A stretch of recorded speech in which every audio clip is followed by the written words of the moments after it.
നമുക്കാരുമില്ല. വചനം എങ്ങനെയാ പറയുന്നത്? യേശുവിന്റെ ദൈവത്തെ പോലെ ഒരുത്തനുമില്ല. തന്റെ ദാസന്മാരുടെ സഹായത്തിനായി അവൻ തന്റെ മഹിമയിൽ മേഘാരുടനായി വരുന്നു. അവൻ ജയാളിയായ കർത്താവാണ്. അവൻ ക്രൂശിൽ പാതാളത്തെയും മരണത്തെയും പാപത്തെയും തോൽപ്പിച്ച കർത്താവാണ്. ആ ക്രിസ്തുയേശുവിൽ കൂടെ നമ്മളും ഈ രാത്രികാലം ജയാളികളാണ്. അങ്ങനെ ജയാളിയായ ആ കർത്താവിനെ നമുക്ക് പാടി സ്തുതിക്കാം. പുകഴ്ത്തിടാം യേശുവിനെ, ക്രൂശിലെ ജയാളിയെ. സ്തുതിച്ചിടാം യേശുവിനെ, സ്തുതിക്കുവാൻ യോഗ്യനല്ലോ. ചേർന്ന് പാടി നമുക്ക് കർത്താവിനെ സ്തുതിക്കാം.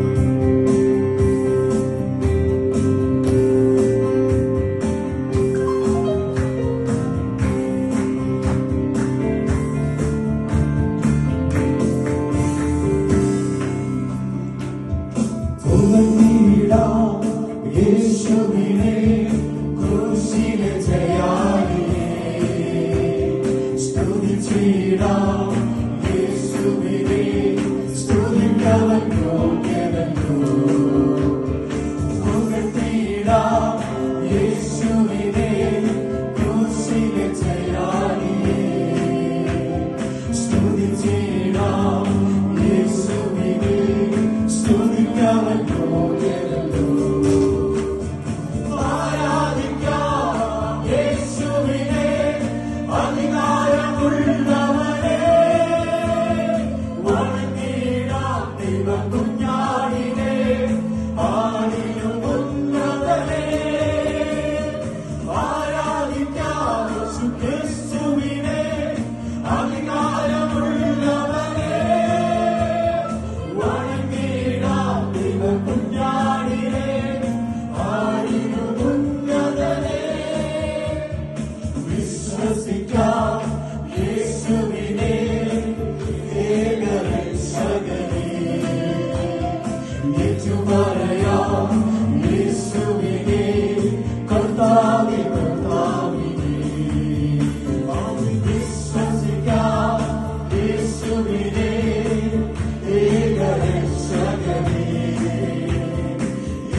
യേശുവിനെ ഏറ്റവും പ്രിയനായോരേ സേവിച്ചിടാം. യേശുവിനെ ഇന്നുമെന്നും അനന്യനേ സേവിച്ചിടാം. യേശുവിനെ ഏറ്റവും പ്രിയനായോരേ സേവിച്ചിടാം. യേശുവിനെ ഇന്നുമെന്നും